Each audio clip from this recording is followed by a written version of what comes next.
Well, thank you, Catherine, very much, and happy birthday, by the way.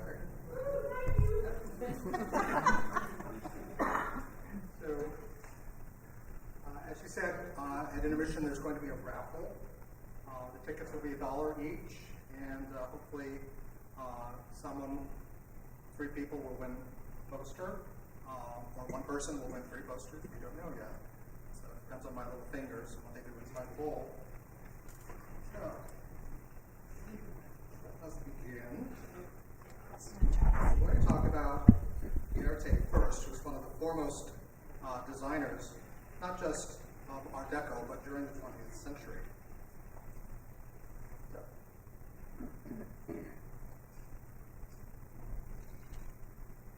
There we go. So can you see that okay? Wonderful. Okay, we're going to begin by looking at the number 5 from Erte's series of numerals.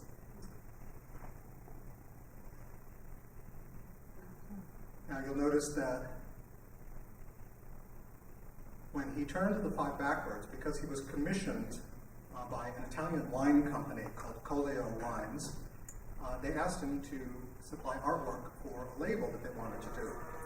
Well, he found that if he turned the 5 backwards, the bottom loop of the 5 formed the letter C, which he used to spell out Coleo.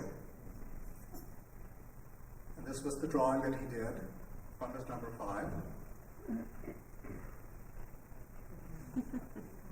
And you can see how it was adapted. Now, when the wine came to America, it was imported by Siena Imports of San Francisco. And their president, Romano Chieti, received a letter from a woman named Dot Kester, who was the head of the Bureau of Alcohol, Tobacco, and Firearms. And she said that because the breasts on this label were upthrust and very evident, that they ruled the label to be obscene, and it could not be sold. She said the only time that naked ladies can appear on a wine label is if they are masterpieces, like Michelangelo. And Erte's drawing did not qualify. So Romano Chieti found himself with 5,000 bottles of wine that he could not legally sell. So what he did is he went to an art store and he bought a small paintbrush, a small bottle of gold paint, and he painted a dot over each breast. When word of this got back to Erte, he was slightly bemused, but he redrew the label. So now if you happen to find a bottle of Coleo wine, the woman is completely flat-chested.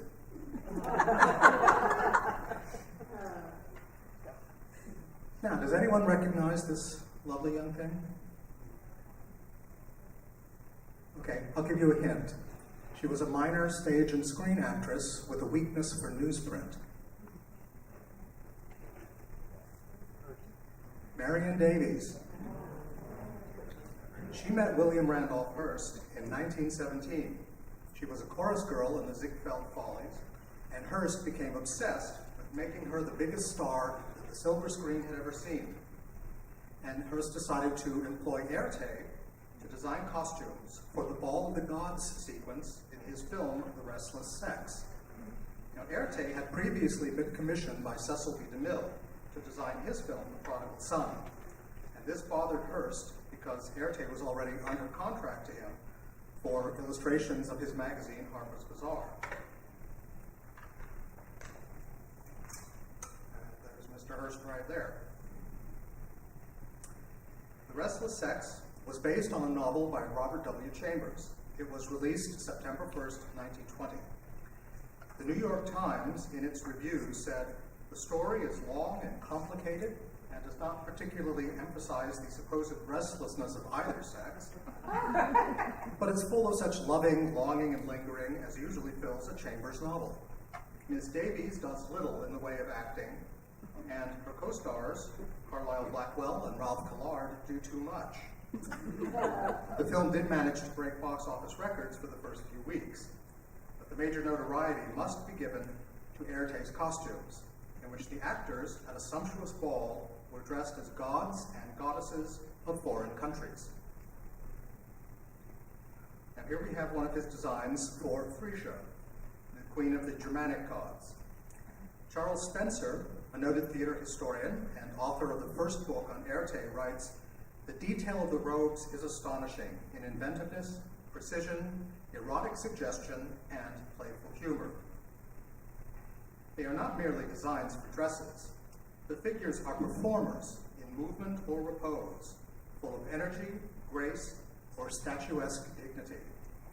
And this is a costume design for Zeus, king of the Greek gods, and his lovely wife Hera. Mr. Spencer goes on to say, without a doubt, they are among the finest costume designs of the century. Erte has led a fantastic life during a fantastic time, or times, I should say. He created a world that we, as outsiders, are constantly dazzled by. Bejeweled showgirls, oriental genies, gods and goddesses, fabulous images in a myriad of colors, and stark black and white fashions of the once and future woman. This is the world of Erte. Through his fashions, paintings, and theatrical creations, he had become a major force of design during the 20th century. He was born Romain de Tirtov in St. Petersburg, Russia, on November 23, 1892, November 10th by the Russian calendar. His father, Pyotr Ivanovich de Tirtov, was inspector at the St. Petersburg Naval School. The de Tirtovs settled in St. Petersburg when the city was established by Peter the Great. The de Tirtov family was of Tartar origin. Tartars had ruled Russia for over 200 years, until they were conquered by Tsar Ivan III. Now all the Tartar Khans surrendered, except one, Erte's ancestor, Khan Tirt, who held out until the reign of Ivan the Terrible. Now since this Ivan had guns and Tirt had none, he was forced to surrender. Now the previous Khans were compensated with the title of prince. Thus, Khan Urus became Prince Urusov, but Khan Tirt was downgraded to the status of hereditary nobleman. So he was entitled to use the DE in his name, de Tirtov, in Latin countries, or he could use von Tirtov when traveling in German-speaking countries. Erte's mother, Natalia Mikhailova Nikolenko, was of Ukrainian origin. She had a brother who was a prominent architect and an 18th century ancestor who had been a sculptor. And it may have been these precedents that led his mother to overcome family objections to Romain's artistic abilities, since all the Tirtov men ended their careers as admirals in the Tsar's navy. St. Petersburg was considered to be a very French city. The Franco-Russian Pact of 1892 consolidated all military and cultural ties, and later it brought Russia into World War II. Now, there were 3 imperial theaters in St. Petersburg, the Mariinsky for opera and ballet, the Alexandrinsky for Russian and foreign classical drama, and the Mikhailovsky, which had a French repertoire. Erte attended his first performance at the age of 7. His family had a private box at each theater, and he went to every performance and learned the entire opera repertoire. The impact of the ballet was even greater, so much so that when young Romain insisted on taking lessons, he wound up being taught by the daughter of the great choreographer Marius Petipov. His love of all the movements of ballet is evident in his designs, for he always tries to show the flow of the costumes in his paintings. The sumptuousness of Erte's costumes can be traced to the influence of the Russian Orthodox Church. Ritualistic groupings and tableaus of dazzling figures must have been more glamorous than any Ziegfeld decor. Russian ritual and religious art is evident in all the great Russian artists of Erte's generation. This painting is of a religious procession in the province of Kursk by Ilya Pepin, whom Erte studied under when he was a boy. Also, the symbol of the Russian icon encrusted with precious stones and ropes of pearls. The sumptuous patterns and linear compositions can later be compared to many of the decorative styles in Erte's costumes.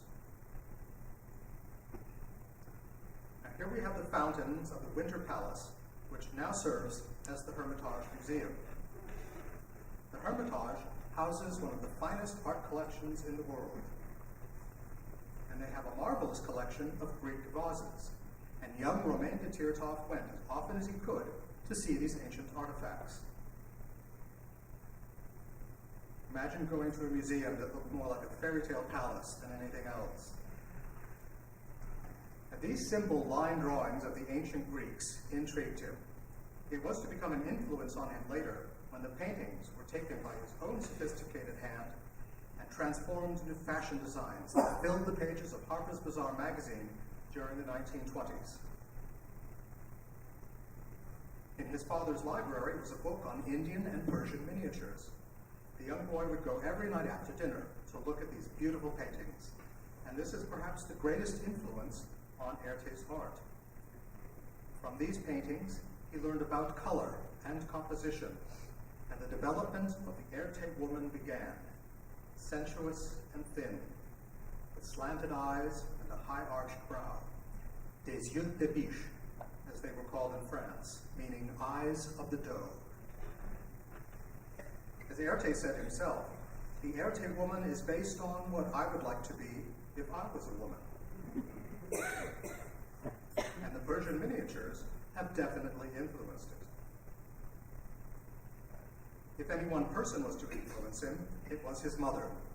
Her milk-white skin and blue-black hair remained his ideal of feminine beauty. He said, "When I was 5 years old, I designed an evening gown for my mother. She liked it so much that she had it executed, and it was a huge success. I shall always remember one night when I was quite young.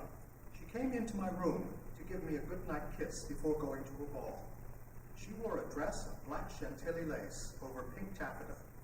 Around her décolletage was a garland of real roses. I was so absolutely enchanted by the perfume and the beauty of her image. Perhaps that was the beginning of my love for all things connected with beautiful clothes and elegance." Now, as I mentioned earlier, the de Tirtov men, since the time of Peter the Great, had always ended their careers as admirals. It was quite evident that Romain de Tirtov was not going to follow suit. When his father resigned himself to that fact, he urged his son to be at least a respectable artist, which meant being an architect. The boy agreed, although that meant staying in school another year, which he detested. But after passing his baccalaureate exam with high distinction, his father decided to reward him. "What would you like for a present?" he asked. The reply was, "A passport." Well, after much family debate, Romain de Tirtov boarded a train in February of 1912, armed with his passport, his savings, and a small monthly allowance from an uncle, and he headed for Paris. Unknown to his family, he visited the offices of Damski Mir, a fashion magazine, and arranged to send them drawings of the new Paris fashions to help supplement his income. These early pencil sketches, done about the time of his graduation, show the development of his style. These early works were signed either Romain or Pitch, which was a childhood nickname. His first year in Paris was very difficult. He couldn't find work for 9 months, and he lived on a diet of roast chestnuts, which he bought from street vendors, and pot au feu, which was the cheapest item on the cafe menus. In December of 1912, he finally got work as a designer at a second-class dress shop called Caroline's. At the end of the month, she fired him and said, "Let me give you a mother's advice. Give up the idea of becoming an artist. You have no talent for it." He asked if he could have his drawings back. She said that they're all in the wastebasket. Well, that's where they were. He took them, bundled them up, and he left them with the concierge of Paul Poiret. The next day, he received a note from Poiret saying he found the designs interesting and to please come over at once. Paul Poiret was literally the king of the Paris couture. What he did was to revolutionize women's fashions. Now here he is dressed as a sultan for one of the many fancy dress balls that he used to give, And he ruled his business like a sultan, too. Erte said on first meeting him, he was reminded of an Assyrian bull. Poiret's major influence on his designs were taken from the Ballet Russe, which took Paris by storm just a few years earlier. After the turn of the century, the Russians came on with their music, their dancing, their extraordinary use of color. Sergei Diaghilev brought the Ballet Russe to Paris and the world, and nothing was the same ever again. People talked about Nijinsky, who brought the male dancer to the forefront, and they were dazzled by the designs of Leon Bakst. The influence on the area of fashion was tremendous. The Russian look was definitely in, as was its counterpart in the mysterious East, thanks to that great lady, Scheherazade. Now here we have Anna Held, the first Mrs. Florin Ziegfeld, in a typical gown from the turn of the century. Now Paul Poiret understood that the new, modern woman required an entirely different shape. He banished the corset and the fitted bodice. His dresses were based on simple vertical lines rather than decorative curves. This Poiret dress, called sorbet, was made of satin and silk chiffon. The lampshade tunic, inspired by the costumes of the Ballet Russe, is embroidered in tiny glass beads. Poiret employed the finest fashion illustrators of the day, and he published their works in little books for his clients. Here is a theater wrap drawn by Georges Lepape. 99 times out of 100, these designs were placed in little dramatic situations, such as this, entitled, "Have I Come Too Early?" which shows the woman arriving in the theater and there's no one sitting around her to see the beautiful gown that she's wearing. Now, Erte picked up on this idea and later used it to full advantage in his works for Harper's Bazaar.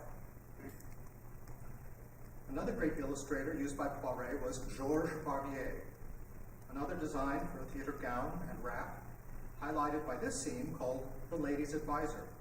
And what better advice could a lady receive than from her mirror? Now here we have some examples of some of the first designs that Erte did for Poiret. And again, you'll note the variations on the lampshade tunic.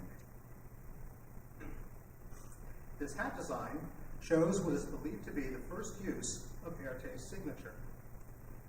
He developed the pseudonym Erte, he said, because in case he was a failure, he did not want to bring shame to his family's name. So he took his initials. From Romain, he took the R, which in French is air. From Tirtov, he took the T, which in French is te. Put them together, that makes Erte. So Erte began designing dresses, coats, headdresses, hats, handbags, and then Poiret asked him to design costumes for a new play called Les Minarets, or The Minaret. Poiret established a range of colors for each act: green, black, and silver for Act 1, red, black, and gold for Act 2, and silver and orange for Act 3. No one had ever done this before, but after the success of Les Minarets, it became the thing to do, especially in the French music halls. One of Erte's first costumes was for an Oriental dancer named Mata Hari.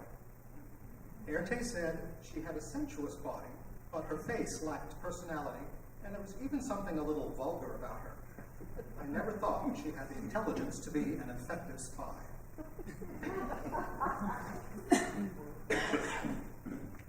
Now, this is one of the Oriental dancing costumes that he designed for her.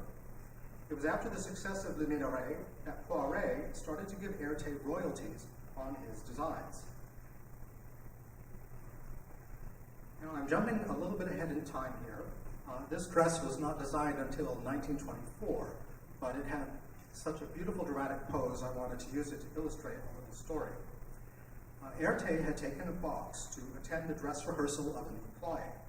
Now, dress rehearsals were always attended by high society then, and he invited one of Poiret's models to accompany his party. Now, Poiret's models were always allowed to borrow dresses from a new collection if they were going to attend a particularly smart affair. Erte decided to add some spice to the occasion. The model was able to get a hold of a dress that had an ermine and red velvet coat.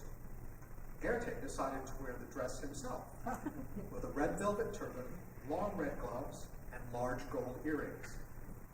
When they entered their box at the theater, The entire audience turned and stared at them.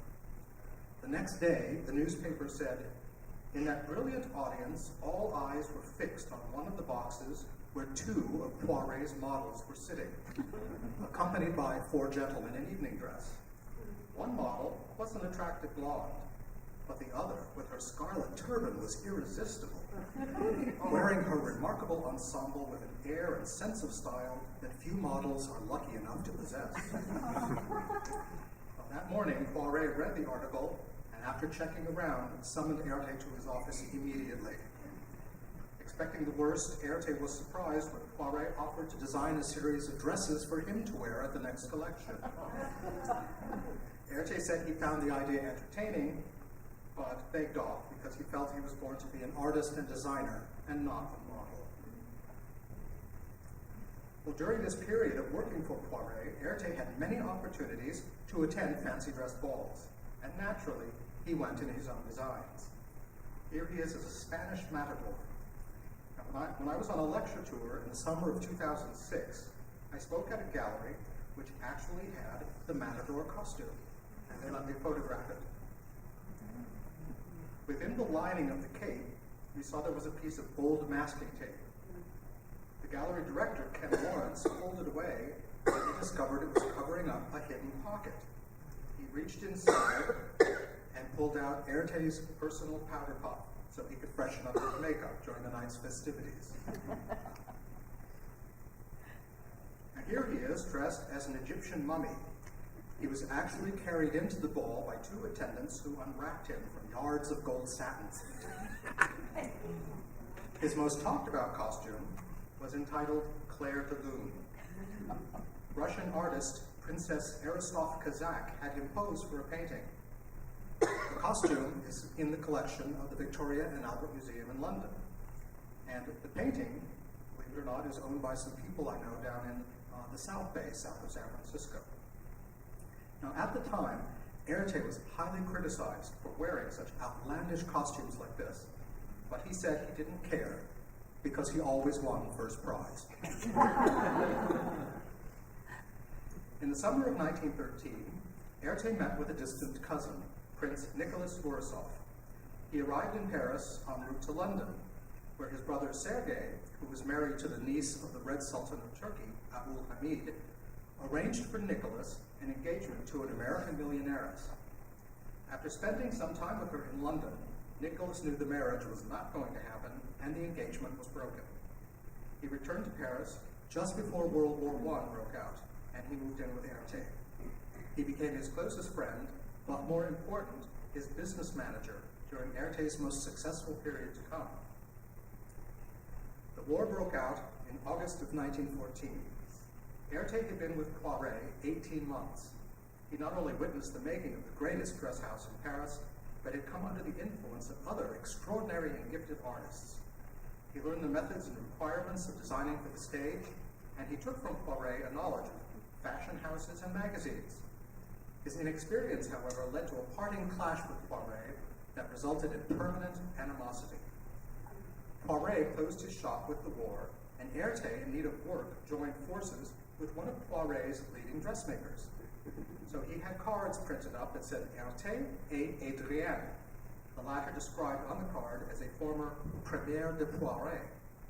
Well, Poiret sued to prevent the use of his name, and Erte had to pay considerable damages, and he never spoke to Poiret again. This incident may account for the fact that although Poiret's biography was published in 1930, by which time Erte was renowned, Poiret does not once mention Erte's name. It must also be noted that in Erte's essay on modern dress in the 1929 Encyclopedia Britannica, Erte does not mention Poiret. Well, after this unfortunate incident, Erte and Nicholas moved to Monte Carlo. In need of work, he decided to send some designs to an American fashion magazine. He couldn't decide between Vogue and Harper's Bazaar, so he tossed a coin. Harper's it was. He sent some designs, and several months later received a check and a note asking for more. The first cover appeared in January of 1915, entitled Scheherazade. Well, after 2 issues with Harper's Bazaar, Vogue requested drawings too, and Erte agreed, as he had no contract with Harper's Bazaar. When William Randolph Hearst, who owned Harper's Bazaar, found out what Vogue was doing, he signed Erte with an exclusive contract for 10 years. Erte's original and ingenious covers helped to boost sales, and his fashion illustrations were just as exciting. Here are some typical excerpts from the publisher.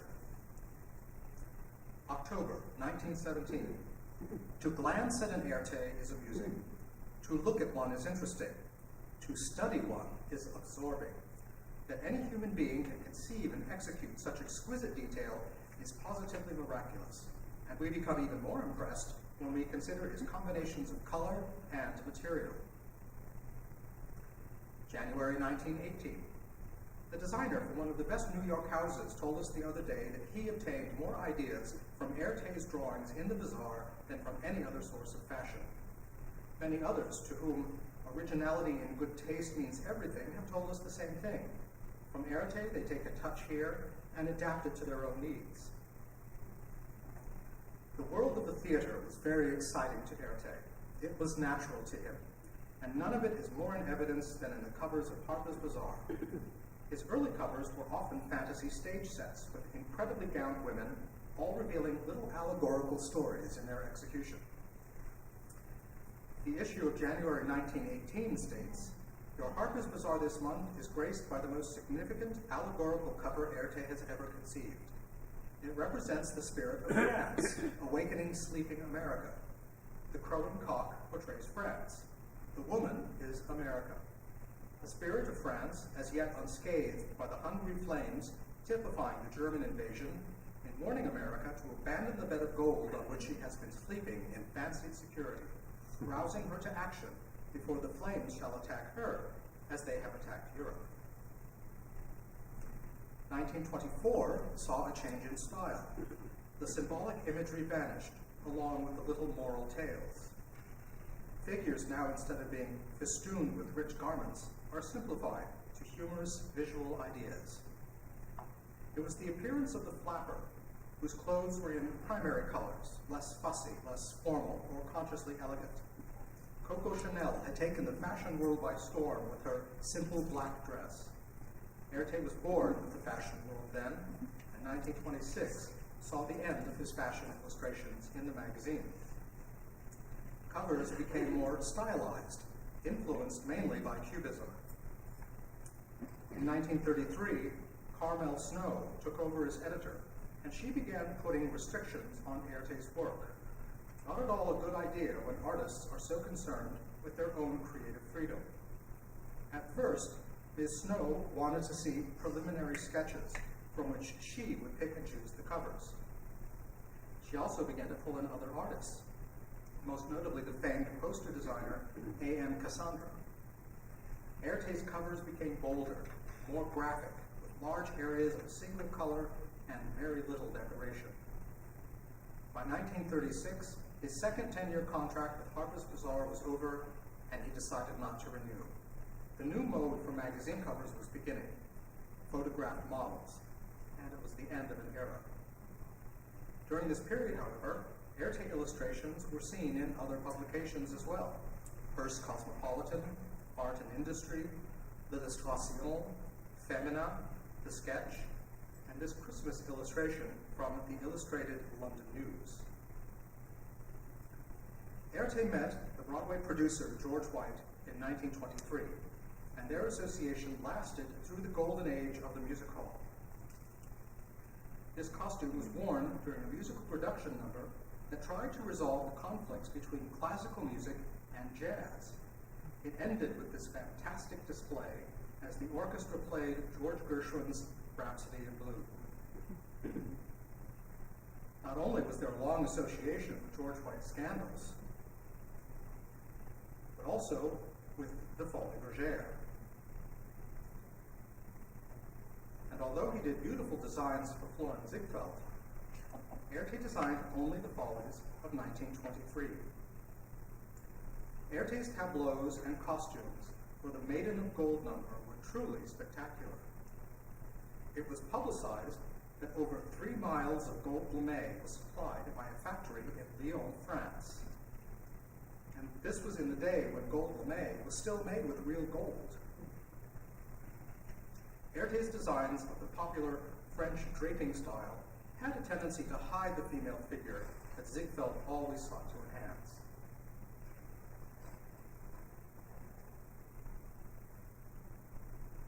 But this was the era of not only Erte, the genius, Erte, the artistic magician, but Erte, the extraordinary god of spectacle. Never has there been such an outpouring of fantasy images in so short a time. Now remember, it was during this time that he was still working on Harper's Bazaar, opera and ballet, and one year, in 1925, in Hollywood, doing movies for MGM. Erte did 7 editions of the George White Scandals, which brought about a major innovation, the costume collectif, a costume that was worn by more than one person, or a costume that became part of the set. I'd like to talk about Erte's technique for a moment. His renderings, you will notice, are devoid of any kind of shading to show fullness of material or bulk of cloth. Instead, what we get is this wonderful, refined line, very pure, very exact, painted by a hand as fluid as water, yet steady as iron.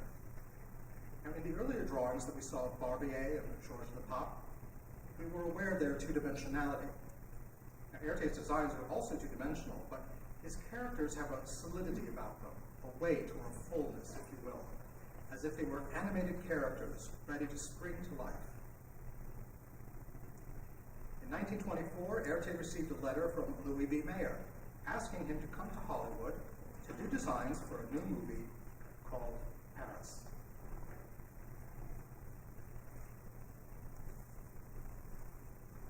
The studio released this advertisement, Erte, now 33, surrounded by the stars that he was going to design for. Erte arrived in America to much pomp and ceremony. Newspapers and magazines interviewed him a total of 197 times. And there were many script problems which caused delays on the making of Paris, so Erte was given other assignments just to keep him busy. The first being a costume for Carmel Myers in the motion picture Ben-Hur. This is what she wore to the chariot races. Carmel Myers played Eros, the vamp, to Ramon Navarro's Ben-Hur. She used her wicked wiles to expose Ben-Hur as the unknown Jew, which was what he was billed at the chariot race. Now, all the cast of the 1925 silent version was invited to the premiere of the 1959 remake. And that's the one we've all seen with Charlton Heston. Carmel Myers noticed that the character of Eros the Vamp had been eliminated. She asked the director, William Wyler, why. He took her aside and told her that he couldn't find anyone as beautiful as she was to play the part. Well, Erte again designed for her in the movie The Devil's Circus. Other films he worked on included Dance Madness, Eileen Pringle at a masked ball, meant to represent a cat in a kind of Charleston dance dress, all pearls and rhinestones and sequins. During this waiting period, he also designed a float, which was to represent MGM in the first motion picture electrical parade and pageant at the LA Coliseum. On the float were these 4 figures who represented laughter, drama, tears, and comedy. There was also a Hollywood-sponsored fashion show entitled Her Day. Erte contributed several fashion designs, including this one worn by Norma Shearer. Erte made many friends during his Hollywood stay, including the ballet instructor Theodore Kosloff, who added many of Erte's paintings into his own collection. One of the 2 regrets in Erte's life was that due to being in Hollywood, he was unable to attend the Paris Exposition of 1925. His paintings were on display, however, as seen here in this exhibit of interior design. Note the art on the wall was this Erte design for a show curtain. There was also a new actress auditioning at MGM that Erte designed for. Erte said, when I first met her, she was still called Lucille Le Sœur. She was the prototype for an Italian Madonna, with her hair parted in the middle, lovely eyes. They remained throughout her career. But she had a big bust and big hips, and I was absolutely amazed that in a few months, when they changed her name to Joan Crawford, she would change so completely. Another film with Eileen Pringle called The Mystic. Miss Pringle was a San Francisco-born actress whose fame was based on her resemblance to the writer Eleanor Glynn. The Mystic also starred Conway Tyrrell and was directed by Todd Browning, who's most famous for directing the original Dracula with Bela Lugosi. Gwen Lee wore this Erte creation in A Little Bit of Broadway, a minor backstage drama, and he designed lavish and playful costumes for Time the Comedian. And in the film La Boheme, the role of Mimi was played by Lillian Gish, seen here with leading man John Gilbert. For the role of the unhappy little seamstress, Erte chose cheap wool and cotton to give the impression of poverty. Miss Gish protested, saying her skin could only tolerate the finest silk because she acted with every pore. This pretentiousness caused Erte to lose his temper, and he showed her the door. In 1969, in Lillian Gish's autobiography, she of course turned the story to her advantage, saying that old worn silk looks better on film, and that the calico outfit by Erte would look like a nice new dress. Miss Gish tried to persuade the rest of the cast to join her boycott of Erte's costumes, but they refused. So fortunately for us, tragic stars like Renee Adoré and John Gilbert wore Erte's creations, and Miss Gish wore costumes by, well, let's just say someone else. By the way, this is the very famous scene where John Gilbert tells Renee Adoré that she's the greatest thing to happen since sliced bread. And she responds, "Is that a baguette in your pocket, or are you just happy to see me?" By the end of Erte's contract, the script for Paris was finally complete, and Erte was very displeased. The hero of the story was a fashion designer named Morand, who lived in, of all places, the Louvre.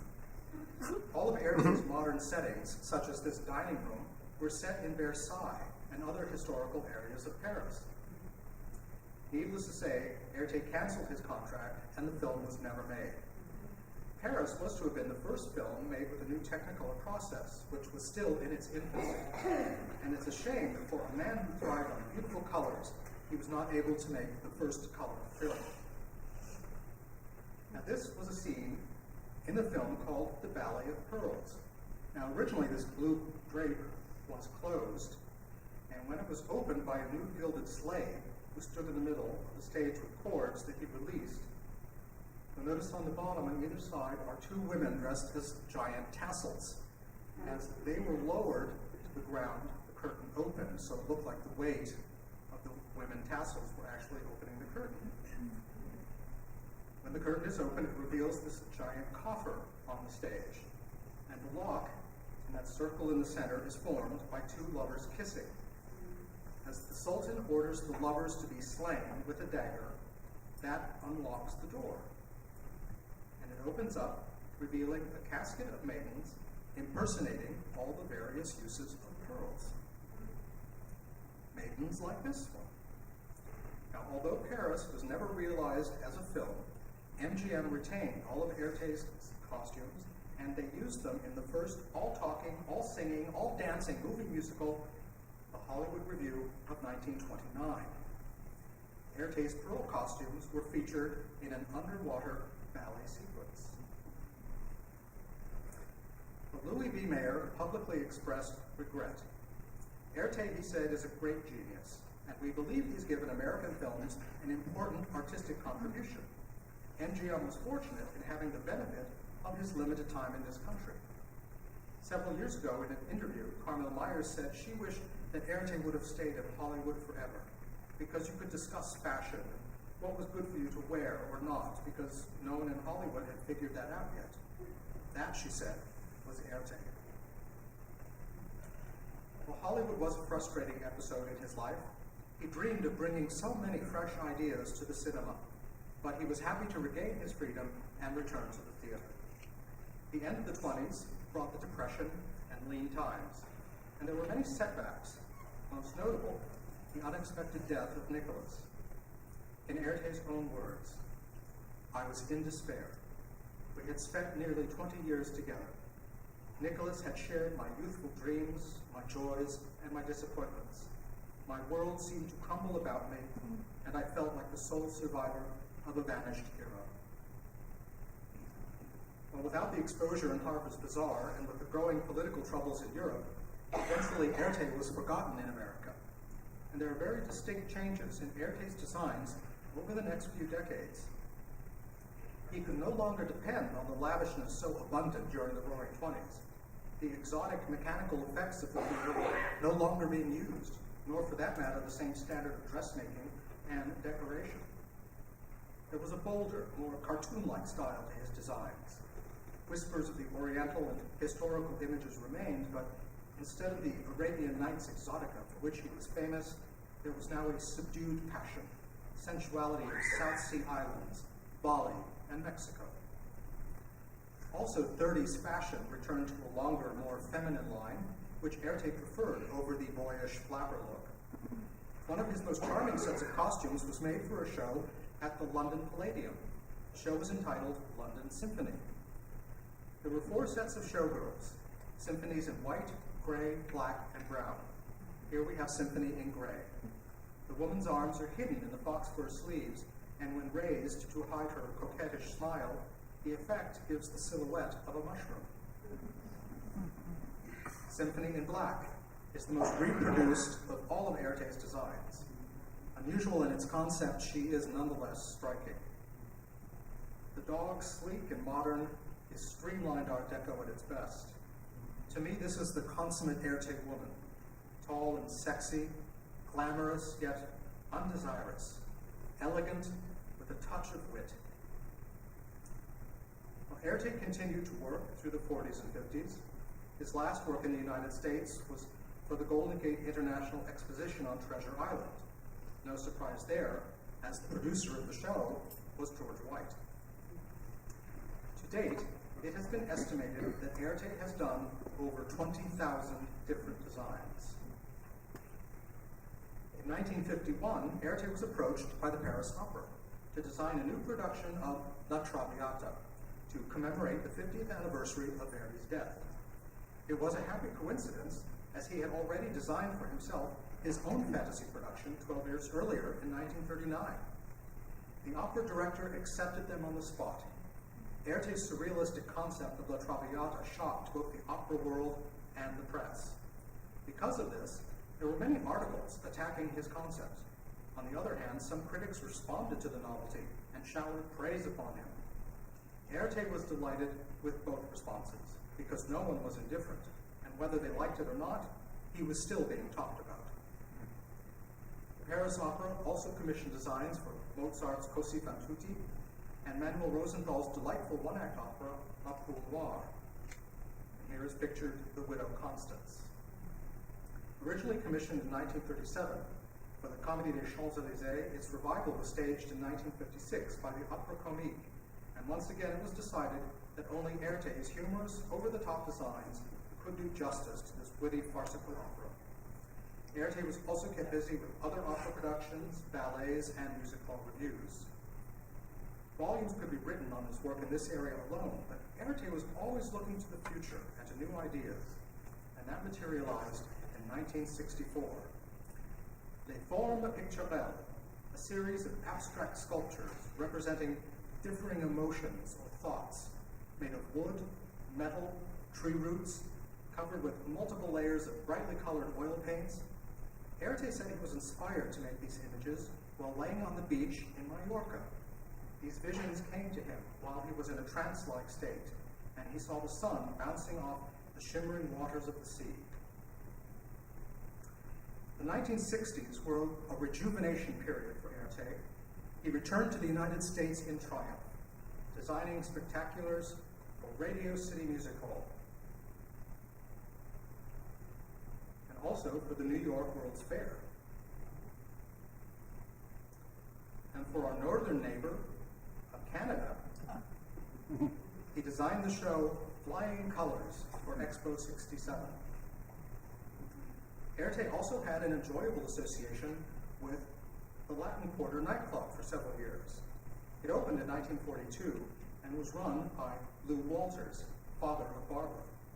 Here we see Erte's set from a performance of The Diamond Fair. In 1967, ABC Television jumped on the Erte bandwagon. They had him design costumes for a televised ballet called The Silent Night. It was filled with delightful creations, such as this gingerbread boy and girl. There was also a boy and girl dancer representing everyone's favorite, chocolate. 1967 was the time of a major exhibition in New York City. The entire collection of 179 works was purchased by the Metropolitan Museum of Art. So much for Erte's work not being masterpieces. The following exhibition in London had 800 works on display. The entire alphabet suite, and here you see the letter B, was purchased by Lord and Lady Beaumont of Whitley. The actress Susanna York bought all the sets and costumes that Erte had done in Hollywood. John Russell, the art critic for the Sunday Times in London, said, "If Michelangelo were to come back from the dead, he could hardly have greater or more eulogious publicity than has been accorded Erte." Retrospectives in galleries and museums the world over began. Major awards were bestowed upon him from American theater organizations, and he also received the title of Officer of Arts and Letters from the French government. And here we see him receiving a special citation from American designer Edith Head.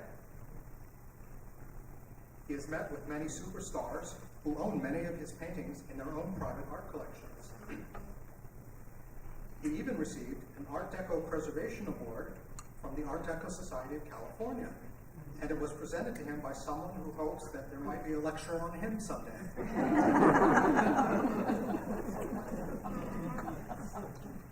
In 1969, he did the illustrations for Lytton Strachey's book, Ermentrude and Esmeralda.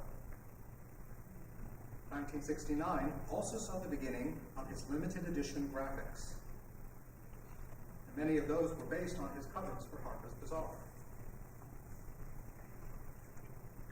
The success of Erte's limited edition prints was phenomenal, to say the least. One of my favorite pieces, which shows his cleverness, is from the numbers. Human figures representing 0 through 9. And here is the number 4. You'll notice the flower between the woman's legs is cup-shaped. Cups are meant to be filled. What with? The man's flower has a very impressive stamen. But notice where their hands are joined up above. The couple become one as his stamen enters her cup-shaped flower. And if you look really closely, you'll notice that she's frowning. It's obvious. He didn't use Miracle Grow. The success of the prints was soon followed by limited edition bronzes and objets d'art and art to wear. In July of 1980, he gave us magnificent sets and costumes for a production of De Rosenkavalier at the Glyndebourne Opera Company. When John Cox, the artistic director, called Erte's manager and asked if Erte would like to design De Rosenkavalier, the response was a typical manager's response. When? How many sets? How many costumes? How much will you pay? Glyndebourne is the only opera company in Europe that is totally without government subsidy. So to continue their high standards, they spent wisely and frugally on the visual aspects and thorough rehearsal. Economies are made on artists' fees. But when the fee was mentioned, Erte's manager said, "You realize that he gets that for one poster." Well, fortunately, Erte had always wanted to design De Rosenkavalier, and he had no qualms at all regarding the fee. At Erte's suggestion, however, the opera was taken out of the late 18th century and placed in the mid-19th century. He saw that era as more romantic and more likely to create the fantasy of Strauss's adult fairy tale.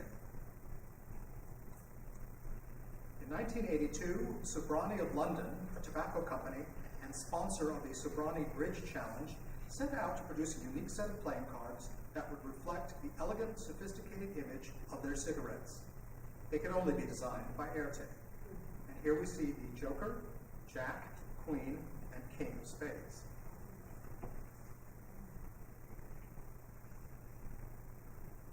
This was soon followed by another set of cards published by Alfred Dunhill, based on Erte's designs for that 1951 production of La Traviata. The Joker, as you can see, is the conductor of the orchestra. The face cards are the major characters of the opera. The Queen is Violetta, the King is her lover Alfredo, and the Jack, or Viceroy, is Baron Dufault, his rival, each accompanied by their own musical themes. The number cards show in silhouette scenes from the opera with their musical themes as well. So when the entire deck is laid out, hearts, diamonds, clubs, and spades, it tells the entire story of La Traviata. This wonderful man was elegant and flamboyant. His ideas were outrageous to some, and he had all kinds of accusations written about him during the heyday of the 20s and 30s. But he could never be accused of being boring. Now, Erte was in the midst of building a home on Mallorca, presumably for his approaching old age, when he passed away. He died in Paris on Saturday, April 21st, 1990, at the tender age of 97. Now, these are some of his last designs for a Broadway Brown show that I got to see when it played in San Francisco several years ago, although it never made it to Broadway, sadly. It was a big band revue called Stardust, which featured the music of many different composers, but all the songs have lyrics by Mitchell Parrish. Erte thoroughly outdid himself with imaginative designs and an almost insane attention to detail. And for Erte, no expense was spared. If they used beads, they used crystal beads. If they used a fur trim, it was black Siberian fox. Erte only lived long enough to see one of his costumes realized. It was the Stardust dress. In December of 2003, the Los Angeles County Museum of Art held an exhibition of original Erte costumes. This rare showing closed the following April 11th. Over 20 costumes from the collection of legendary opera singer Ghana Volska were displayed, along with Erte's original paintings. During the late teens and early 1920s, Madame Volska had a close working relationship with Erte, and lucky for us, she had a very firm belief in not throwing anything away. Audiences, not used to seeing their divas in such bold and contrasting colors, surely overcame the shock after realizing they could not take their eyes off of her. That was Erte's plan. Even the jewelry was oversized, because Erte wanted it to be seen from the last row of the farthest balcony. Erte was responsible for many firsts in the design world. He gave us the first use of metal on fashion, the first unisex clothes, the first accordion handbag pictured here, along with the first oriental caftan, and this example of the one-shoulder dress. Erte the innovator gave us all these things. Erte the designer gave us a world of wonders, staged spectacles beyond belief that had audiences gasping with delight. These shows were populated by performers adorned in the most superb costumes. Erte the artist gave us a myriad of miniature masterpieces for all to cherish for their artistic beauty and their fantastic wit. Erte the man gave us a vision of the divine spark of human creativity. Thank you.